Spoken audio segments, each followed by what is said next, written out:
somebody, say when you have God. Come on, church, we're going somewhere. Come on.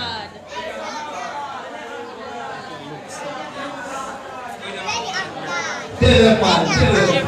Thank you, thank you. When you have God, when you have God. Come on, when you have God. You hear what the Bible says? He will abode in us. He will live with us. Alright, back to the seat. Hallelujah. Thank you, Jesus. Shout it out on the top of your voice. So when you have God. When you have God. Thank you, Jesus. Are you ready now? When you have God. When you have God. Appetite for sin must die.